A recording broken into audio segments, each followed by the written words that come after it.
É por isso que eu prefiro, às vezes, tá dentro logo no começo, porque às vezes pode atrapalhar. Mas pronto, vamos lá, já começou a gravar o nosso aqui. Pessoal, coloca aí, tá no chat, o número e o nome. De preferência o número primeiro, né?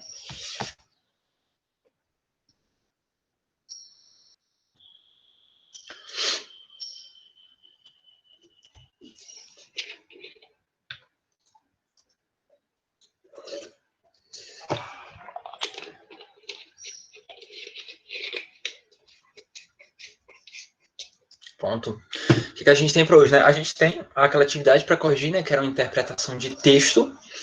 E a gente também tem conteúdo novo, entre aspas, né? Porque o nosso capítulo vai falar sobre o passado perfeito, mas vocês lembram que quando a gente estava estudando, né, a terceira condicional, a gente viu um pouquinho de passado perfeito. Então não vai ser tanta novidade. E sobre as provas, né? Vou adiantar o conteúdo da prova, da prova, entre aspas, né? Dos simulados. O simulado vai ser o capítulo 3, que no caso é sobre as condicionais, né? As 3. E vai ter o capítulo 4, que esse agora, que vai cair é passado perfeito e passado perfeito contínuo, tá? Eu tinha visto, pronto, Ítalo, eu vou te dizer aquele negócio, né? Eu vou dizer o que eu sei até agora, não que não possa mudar, tá bom? Então não tome o que eu estiver falando como uma verdade absoluta. Pelo que eu vi, vai ser só no dia 22 o simulado, tá? Então não é nessa próxima semana, é passando nessa e na outra, tá? A menos que mudem de ideia e decidam fazer antecipar, mas até onde eu sei, o simulado de vocês é dia 22. Próxima semana, Letícia, tá? Seguindo esse calendário de que vai ser só no dia 22, a gente tem a próxima semana livre. Aí a próxima semana livre, eu vou tentar pegar as duas aulas, né? Uma para o capítulo 3 e a outra aula a gente reforça esse nosso capítulo 4. Agora, se mudarem do nada para a próxima semana, aí ferrou, porque aí não tem revisão, não. Pronto, vamos lá, né? Vamos para a atividade. No caso, é a nossa interpretação de texto da página 38. Vamos lá corrigir, né? Quero a participação de vocês, como sempre. Pronto. Nosso texto, o título do nosso texto era o seguinte, né? Impoverished models will make you rethink our privileged first world consumerism. Ou seja, modelos empobrecidos farão você repensar, né, nosso consumismo privilegiado, né, do primeiro mundo. Então, no caso, nosso tema, né, na aula passada, vocês lembram que a gente estava debatendo sobre o consumismo, né, que é o texto base para esse capítulo. A gente tinha uma interpretação de texto, na página 38, que diz o seguinte, primeira questão, tá? What's the advertisement about? Ou seja, o que é, né, sobre o que é o texto. Essa aqui eu já dei na primeira, tá? Você pode colocar a frase inteira para ficar mais bonitinho. Você fala assim, it's about consumerism. Pronto, para ficar um pouquinho maior a resposta. Você até pode colocar, the text is about consumerism. E pobreza, se você quiser colocar, né? Poverty é assim, pobreza. Para acrescentar mais, para ficar um pouquinho maior, mais completa a resposta. A segunda dizia o seguinte, where does the woman in the pictures belong to? Ou seja, de onde, né? Onde pertence a mulher na figura? Essa aqui eu vi várias respostas, algumas bem diferentes.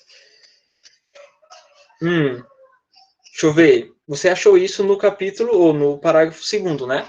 No caso, o lugar, que ela fala, porque assim, no capítulo, no parágrafo 1º, tem uma parte que diz assim, lá da segunda linha, but upon close inspection, it becomes more clear that this Kenyan model, ou seja, Kenyan model. Kenyan quer dizer keniana. Então, ela é uma modelo keniana, ou seja, ela, por processo de eliminação, né, ela vem do Quênia. Então, você pode colocar que ela é, she's from Kenya. She's from, assim. Pronto, igual a Maria Lúcia colocou, só que muda só, porque se você colocar Kenyan, né, Quênia é keniano. O país mesmo é só Quênia. Você tira só o Nzinho do final. Foi, João. Alguns colocaram assim, eu tava dando uma olhada nas respostas. Eu coloquei, você pode colocar she's from Kenya, ou você pode colocar she's live in Kenya. She lives, eu vou colocar outra opção de resposta, né? She lives in Kenya. Pode ser assim também. Sim, você opta, tá? As duas formas são aceitáveis. A terceira dizia o seguinte, what did the campaign want to highlight? Né? O que a campanha quer sublinhar? vamos dizer assim, qual é o foco? A intenção dela é o quê, né?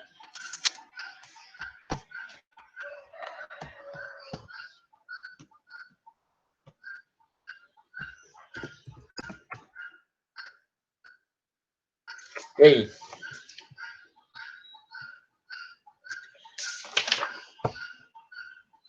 Clique, exatamente, eu ia fazer isso. Eu já ia falar isso. Então, a gente tem aqui, o texto fala sobre consumismo, né? Mas ela está mostrando alguns modelos. O texto fala sobre uma campanha, né? Se você traduzir o texto em casa, o texto fala sobre uma campanha que foi de uma iniciativa de, tipo, uma organização de pessoas, né? Para conscientizar as pessoas, né? Sobre os males, vamos dizer assim, do consumismo e sobre tudo isso. Então, é mais uma propaganda de conscientização de que qualquer outra coisa. Então, a gente poderia colocar a campanha pretende, né? Conscientizar as pessoas sobre o consumismo. Super simples, né? A gente poderia fazer assim. Deixa eu colocar uma opção, né, de resposta. The campaign, para ficar mais bonitinho. Mas se você tiver outra resposta, por favor, deixa no chat, tá bom?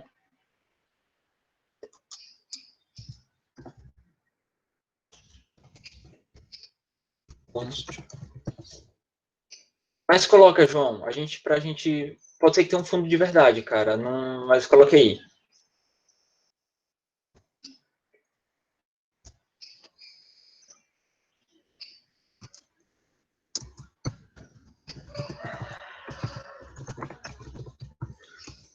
Consumerism. Pronto.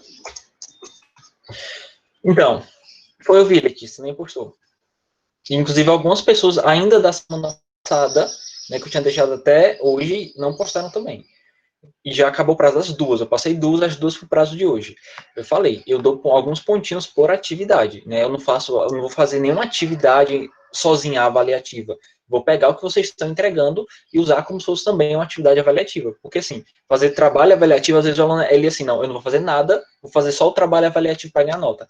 Cara, não vai dar certo, porque eu vou contar as atividades que você está fazendo. Mas eu ainda vou deixar você entregar mesmo atrasado, você entregando para mim tá ótimo. Tá? Pronto, eu coloquei assim, ó. A campanha quer, né, conscientizar as pessoas, conscientizar sobre o consumismo. Pode ser assim, tá? John Lucas colocou a Black Woman. Tem nada a ver, tá? O fato dessa modelo.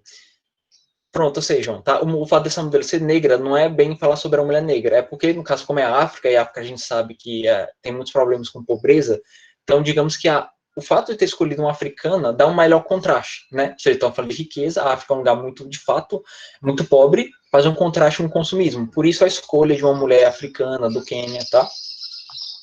Para dar esse destaque. Mas vamos lá, vamos para 4, né? 4 diz o seguinte: What was the goal of the advertisement, ou advertisement? Né? Ou seja, qual é a meta, né, do anúncio? Ó, essa aqui também é questões bem parecidas quando a gente para pensar. Bom, vocês podem deixar no chat o que vocês colocaram, o que vocês acharam do texto.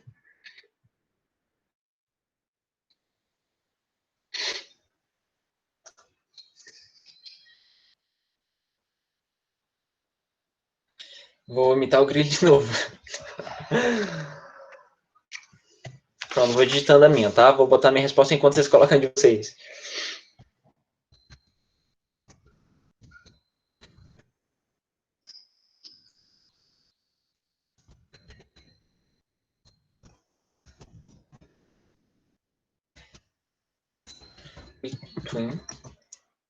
Talking about people as a model. Tá interessante, porque assim, ela pegou, vamos consertar, tá? Ela pegou uma modelo justamente para conscientizar as pessoas, para fazer um contraste. Não era tipo assim, para falar das modelos em si. O texto diz que ela utilizou uma modelo africana para fazer esse anúncio, tá? Mas não necessariamente só para não deixar no vácuo. Pois é, João, obrigado, tá? Vou te pagar 2 lanches agora. 2 lanches, 2 dias seguidos, tá? Então, vou colocar a minha, tá?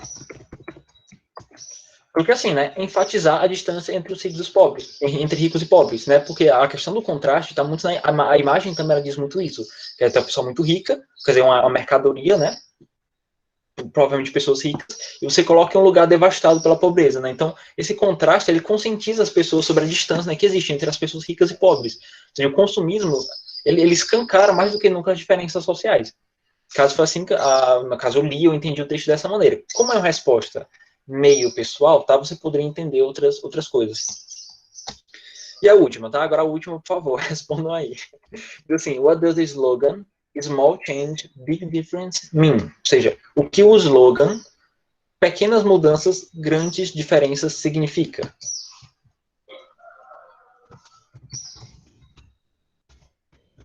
Vou colocar a minha, claro.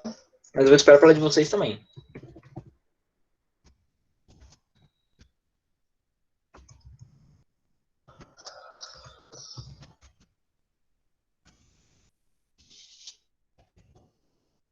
Pronto, boa, gostei. Deixa eu terminar de colocar a minha. Um pouquinho grande, às vezes eu boto uma resposta meio grande, mas se por você copiar aí. Habits. Pronto. Small things, great things. Pequenas coisas, grandes coisas. Letícia, that with an attitude you can change a person's life. Ótimo, Letícia, gostei, né? No caso, com uma atitude, você pode mudar a vida das pessoas. Exato, eu coloquei assim, tá? You can change the world, tá? Só corrigir a palavra. The world. Pronto. If you change your consuming habits, ou seja, você pode mudar o mundo se você mudar os seus hábitos de consumismo. A gente falou muito sobre os impactos que o consumismo tem na sociedade, né? Tanto para o meio ambiente, como para tudo isso. Então, meio que essas pequenas atitudes que a gente faz, como por exemplo, não ficar comprando toda hora, você ter o seu aparelho e ficar com ele por mais tempo, para evitar jogar o lixo, para evitar produzir lixo eletrônico, são essas pequenas mudanças que elas vão ter grandes impactos, né? Vamos ver a do Vitro, que uma pequena mudança no consumismo pode no caso, pode mudar a vida no Quênia, de uma queniana. Pode ser, no caso como um todo, né, das pessoas como um todo, né, das pessoas pobres como um todo. Pode, sim, pode, eu gostei da sua, Letícia, está ótimo. É muito boa. Pronto, vamos lá. A gente tem, né, ainda sobre esse tópico, né, tópico consumismo, a gente tem um plus aqui embaixo que diz assim, there are a big increase in the consumerism when people are celebrating something. Is it really to celebrate or excuse to buy what we don't need? Olha, interessante, né? Ele está pegando aqui, ele está dizendo o seguinte, né? Feriados especiais. Aí diz o seguinte, há um grande crescimento, né, do consumismo quando as pessoas estão celebrando alguma coisa.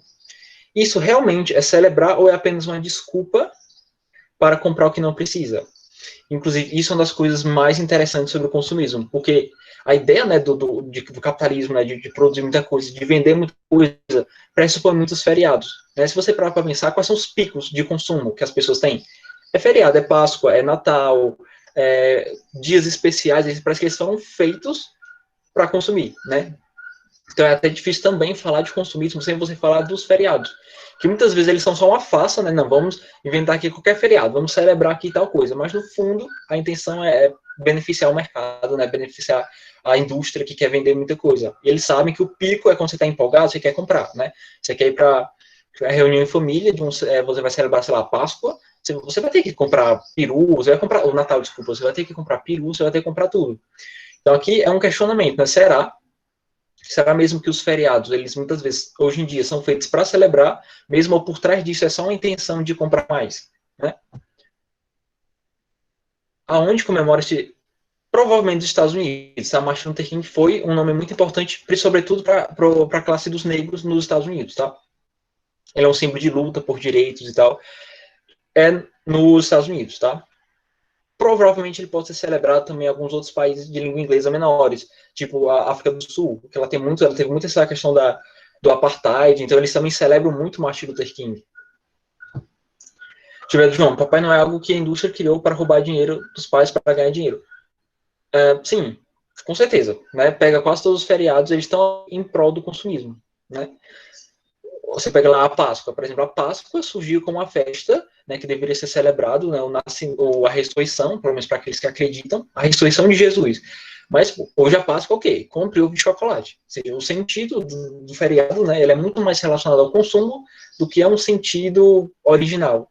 Então é como se a partir do momento onde a gente fica tudo, o mundo do mercado toma tudo, ele começa a absorver tudo em uma coisa super simples, que é comprar e vender, mercadoria, né? Então até os feriados, que tinham um valor importante, perdem o seu próprio significado.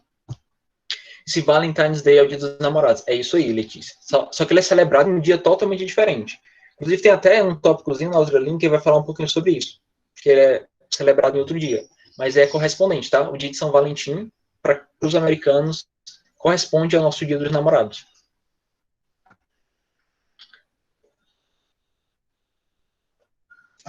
Pronto, tem nada a ver com o Coelho da Páscoa, João, também acho. Nunca entendi por quê, tá? Mas é marketing, propaganda e ficou, né? E ligado a isso, ligado a esse ponto, é que a gente tem o tópico seguinte que fala Listen and Pronunciation. No caso, é que ele vai trazer alguns feriados americanos importantes nos Estados Unidos. E aí você precisa depois fazer uma questão que eu vou também pegar as respostas de vocês. Mas diz o seguinte: Listen and pronounce some important US days. Ou seja, ouça e pronuncie algumas datas importantes dos americanos, né, dos Estados Unidos, né? US é uma sigla, né, para United States. A gente tem alguns, né? New Year, nem precisa traduzir essa, né? New Year, você sabe que é o ano novo. Se Martin Luther King Jr. Day, dia de Martin Luther King. Inclusive, ele é muito famoso também do Chris, se fala muito nele, né? Martin Luther King. A gente tem Easter, né? Esse Easter, quer dizer, a Páscoa, tá? Inclusive, tem até uma gíria na internet, não sei se vocês já viram falar, que é Easter Egg. Vocês já viram esse termo, essa expressão, Easter Egg? Eu acho que o pessoal diz sim, né? Sim, pronto, cara. Easter Egg é tipo uma surpresinha, né? Tudo, por exemplo, você tá de um filme, geralmente isso acontece muito quando você tá comentando um filme, alguma coisa do tipo. Sempre tem aquelas pessoas para buscar os Easter eggs, né? Que vem, a origem vem daqui, porque assim, tem os ovos de Páscoa. Isso, porque já na Páscoa ficou tão tradicional a questão dos ovos, e dentro desses ovos de Páscoa tem uma surpresa que virou uma expressão, né? Esse Easter egg é uma surpresa escondida. Por isso que muita gente usa essa expressão. Muita gente usa, é muito comum na internet você usar isso, né? Sobretudo quando você está comentando sobre filmes, séries, coisas do tipo. Se falar em Easter egg, né? Mas Easter, né, sozinho, quer dizer a Páscoa. Pronto. Ao lado da Páscoa, a gente tem o Memorial Day, né? Memorial Day. No caso, é o Dia da Memória. É um feriado, né, americano que ele celebra, na verdade, a morte dos militares, né? Todos os militares que morreram em combate, eles têm um dia que, se não me engano, é a segunda, alguma coisa de maio, uma coisa assim, eu acho que é a segunda-feira de maio, ou o segundo dia de maio, uma coisa assim, onde eles reúnem, né, os militares, a honra, eles reúnem todo o povo para celebrar a honra dos militares, né, que morreram em combate, seja nas guerras internas, nas guerras mundiais, então é um dia especial só para isso. Lá embaixo a gente tem, né, Independence Day, né, o dia da independência, também nem precisa traduzir. Valentine's Day, a gente já discutiu, né? É o equivalente ao Dia dos Namorados. Halloween, nem precisa também. Halloween todo mundo já conhece. Christmas, né? Christmas é o Natal. Pronto. Esses são, né, os feriados importantes. Aí tinha a pergunta, né? Name here other important celebrations for Americans. Ou seja, nomeie outras celebrações importantes para os americanos, né? E qual foram a que vocês encontraram? Veterans Day, essa eu não conheço. Thanksgiving Day, essa é muito conhecida, né? Esse Thanksgiving Day é o dia de ação de graças. Inclusive, ele, tipo assim, ele é quase, se fôssemos fazer uma comparação, ele é quase uma Páscoa para muitos americanos, porque é o dia da ação de graças, é o dia que eles agradecem a Deus por todas as bênçãos e coisas do tipo. E detalhe, nesse dia da ação de graças vem de uma tradição muito protestante. Inclusive, não é comum você ter esse tipo de dia de ação de graças em países culturalmente muito católicos, né? Geralmente países protestantes, como os Estados Unidos, né, que tem uma cultura predominantemente protestante, tem esse dia, né? Inclusive, para uns é mais importante que a Páscoa, né? É o dia mais importante para muitos deles. Mas esse aí, a gente tem o quê? President Day. O que mais que a gente tem? Tem mais. Deixa eu colocar um aqui. Veterans Day é um dia para honrar todos os veteranos. É como Memorial Day. Ah, entendi. Essa eu não conhecia. É Thanksgiving, ô Letícia. Thanksgiving Day. Pronúncia um pouquinho clara. Thanksgiving Day. É o dia da ação de graças. Esse aí que você colocou, acho que você colocou. Thanksgiving Day. Deixa eu colocar um aqui. Foi esse mesmo.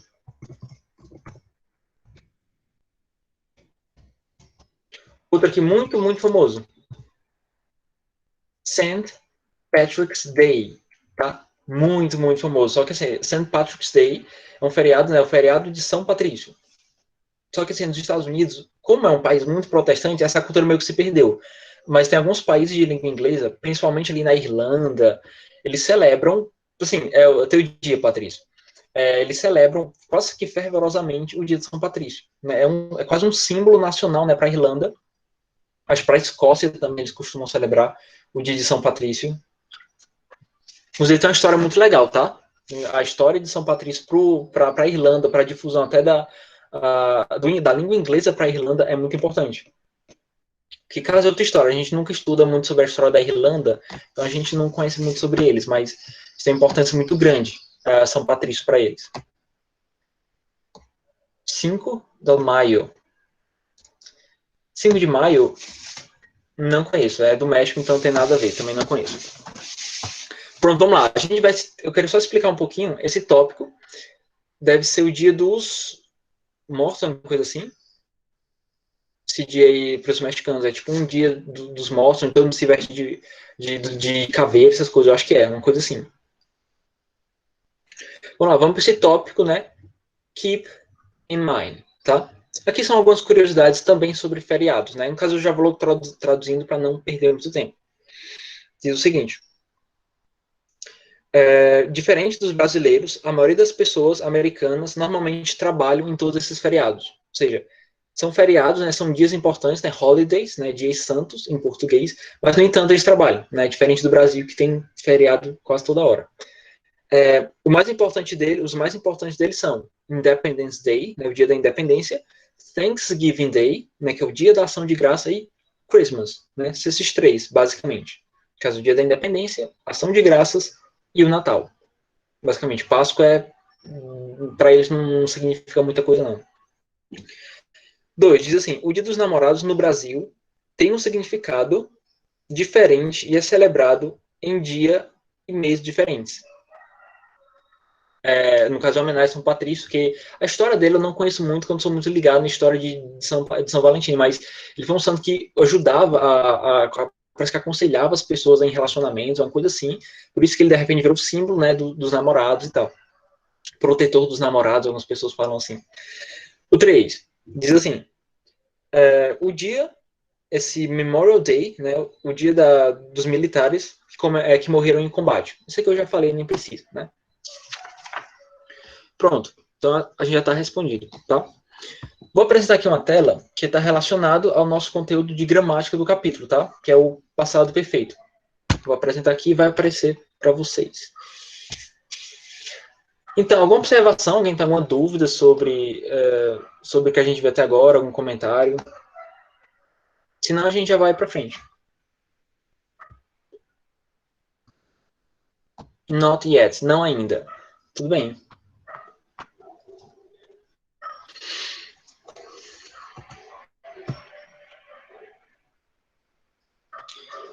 Sim, sim, é verdade.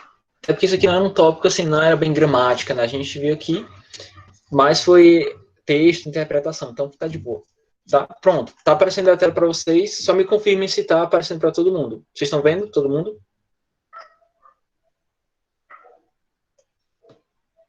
Sim, né?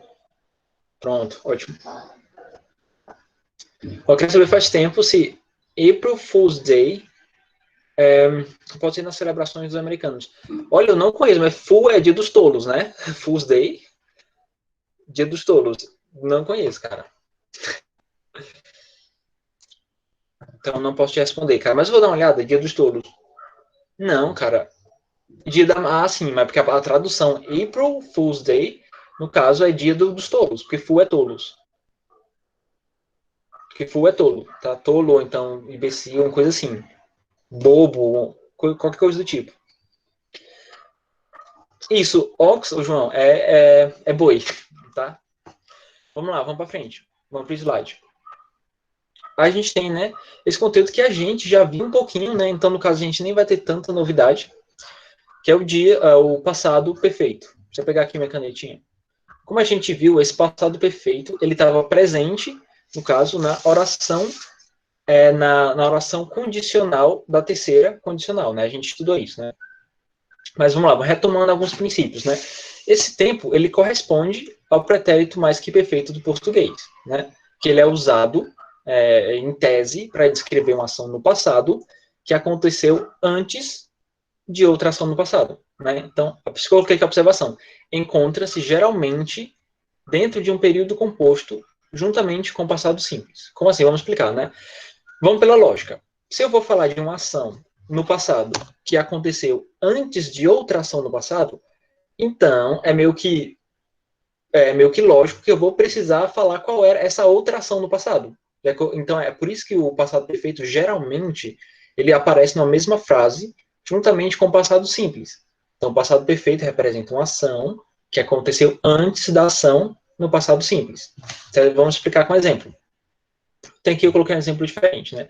I had read a book before I watched the movie.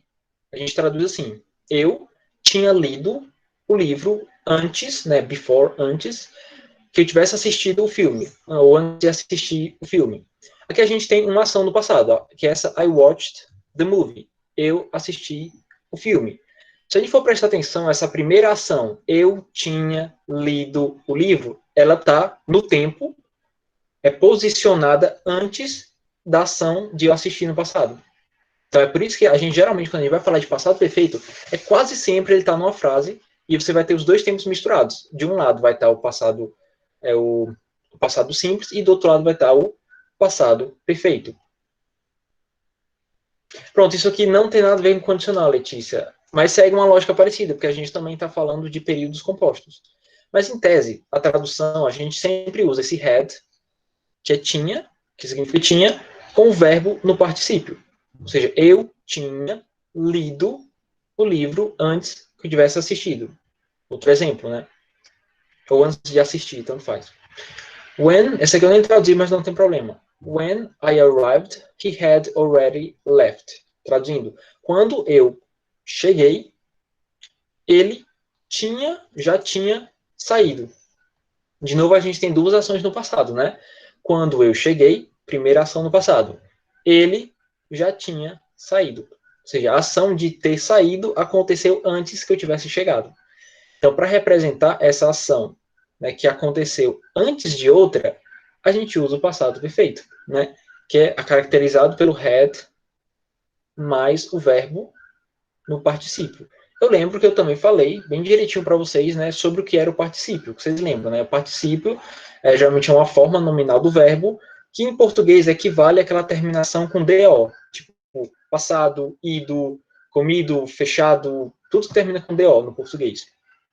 Então ficaria assim, né? Quando eu cheguei, ele já tinha saído, tá? Último exemplo. Também é possível que a gente encontre essa estrutura gramatical também sozinha, né? Na maioria das vezes, o passado perfeito ele está num período composto, mas é possível você encontrar ele sozinho. Tipo assim, I had finished the work. Eu tinha terminado, ou tinha finalizado o trabalho. Aqui se trata do passado perfeito porque nós temos o had, que é o verbo auxiliar, né, do passado perfeito, e nós temos o verbo principal, que é finalizado, que está no particípio, né? Eu tinha finalizado. Então, em termos gerais, né, o passado perfeito vai ser sempre assim: eu tinha feito alguma coisa, ou ele tinha feito alguma coisa. Esse tinha vai equivaler ao had. Pronto. É tanto que eu coloquei até a estrutura aqui para facilitar. Então, nós temos a estrutura, no geral, a gente tem o sujeito, como a gente vê, no caso desse exemplo, é I, a gente tem o had, esse had ele é fixo, né, sempre, e a gente vai ter o verbo principal no particípio. No caso, o verbo, que é o verbo finish, e como ele está com ed no final, isso indica que ele está no particípio. Lembrando, né, o ed em inglês, ele indica duas coisas, ou que o verbo está no passado simples, ou que o verbo está no particípio. Significa as duas coisas. E depois, e a forma negativa, que nem precisa comentar muito. Né? A gente sabe, a gente já vem aprendendo há muito tempo, que em inglês, sempre que a gente está utilizando, né, verbos auxiliares, né, seja no presente, no futuro, no passado, não importa. O not, se você quiser formar negativa, né, esse not sempre vem depois do verbo auxiliar. Então, se eu quiser dizer assim, eu não tinha terminado a tarefa. I had not finished the work. Eu não tinha terminado o trabalho. Super simples, né, essa questão. Pronto, até aqui. Tudo bem? Alguém lembrou? Alguém está em dúvida? Deu para relembrar o conceito básico do passado perfeito? Alguma dúvida? Dúvida sim? Sim ou não? Não, né? Ótimo.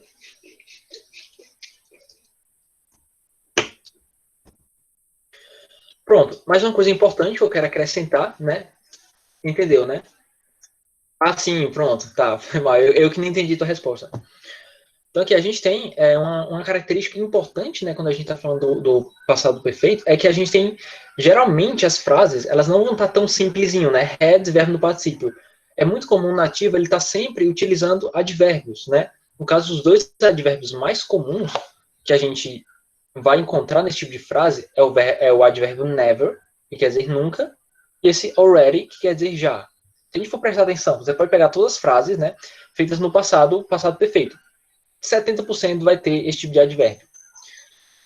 Vamos ver como é que ele funciona, né? Pronto, eu coloquei aqui a frase, né? I had never heard that song. Ou seja, eu vou traduzir palavra por palavra. A ordem vai ficar estranha, mas depois eu explico, né? Né? Eu tinha nunca ouvido essa canção, né? Ou seja, a primeira característica, quando a gente quer acrescentar um advérbio, a tendência é que a gente use o advérbio entre o verbo auxiliar e o verbo principal. Diferente do português, né? Essa frase em português a gente diria assim: eu nunca tinha escutado essa música. A gente sempre usa o nunca antes do tinha, né? Eu nunca tinha escutado. Em inglês eles têm a mania de fazer diferente. Ele pega esse nunca, que é o advérbio, eles tendem a colocar entre o tinha e o verbo. Ou seja, é como se ficasse assim: eu tinha nunca ouvido essa canção. Essa é a ordem mais natural. Né? Por isso que fica I had never heard that song. Esse é o problema que no começo dá um bug mental, né? Porque a ordem da palavra pra gente soa muito estranho. A mesma coisa pode acontecer com esse already, que significa já. Ele sempre vai vir no meio, né? Tipo aqui, I had already seen this advertisement. Ou seja, eu já tinha visto esse anúncio. Se a gente fosse traduzir palavra por palavra, ficaria assim, eu tinha já visto esse anúncio, né? Eu tinha já visto esse anúncio. E detalhes sobre esse already, também é muito comum que você vai encontrar ele no final da frase. Isso é muito comum também. Geralmente, 90% das vezes ele vai estar entre o verbo auxiliar e o verbo principal. Né? Mas é comum você ouvir a frase da seguinte forma: I had seen this advertisement already. Eles pegam already e colocam lá para o final. Tá? Também é possível. Embora não esteja tão correto. Né? Pronto. Sobre os advérbios. Super fácil, né?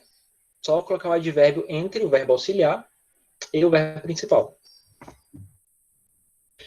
Pessoal, aqui ainda não tem muito o que falar. A gente já está cansado, né, de entender que quando a gente está falando de tempos verbais, quando a gente está falando de verbos auxiliares, a gente sempre, quando a gente vai formar uma pergunta, a gente mexe no verbo auxiliar.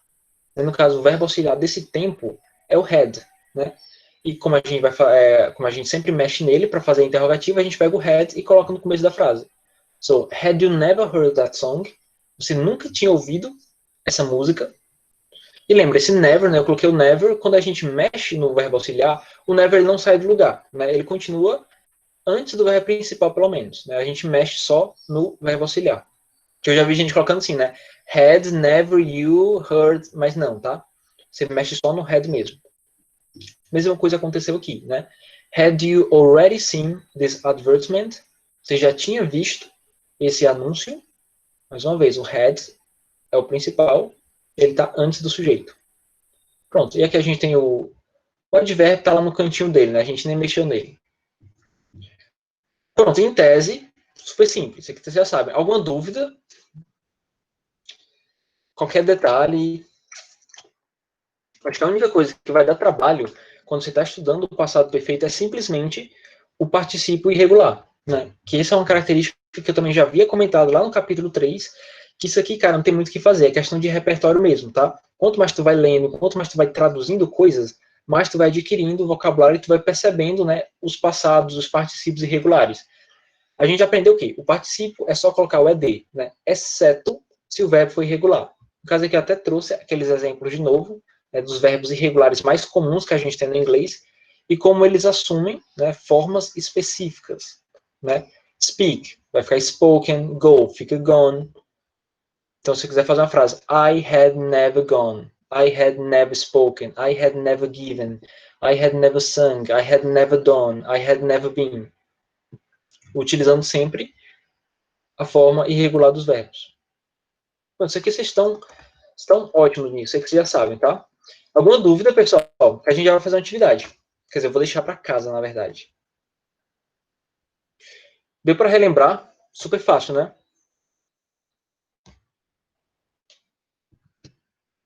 Sim, o bom é que, como a gente já tinha visto um pouquinho disso, vocês vão tirar com certeza de letra isso. Deixa eu só voltar para minha tela. Vou fazer o seguinte, deixa eu pensar. Eu acho que, como tem muita gente que não entregou da semana passada, eu estou pensando no seguinte, e não deixar essa atividade para casa e aumentar o prazo de quem não entregou. Deixa eu dar só uma olhada aqui em quem já entregou da semana passada. Pronto, a gente tem aqui, entregou Alberto, Gisele, Evelyn, Francisco, Patrício, Ian, Ingrid, Isabelle, Joana, Júlia, Laura, Lavínia. A maioria entregou, então nem precisa, tá? Se a maioria não tivesse entregado, eu ia aumentar o prazo, mas nem precisa mais, tá? Pronto, então atividade para casa, já vou logo adiantando, tá? Vai ser a página 41, tá? Só a página 41, questão 1, 2 e 3, beleza? Como não dá tempo a gente continuar, a gente termina a próxima aula. E também o passado perfeito contínuo, que é conteúdo novo, a gente vê a próxima aula também, tá? Pronto. Pronto, já deu hora, tá? Tchau, pessoal. Até a próxima, tá? Até a próxima semana.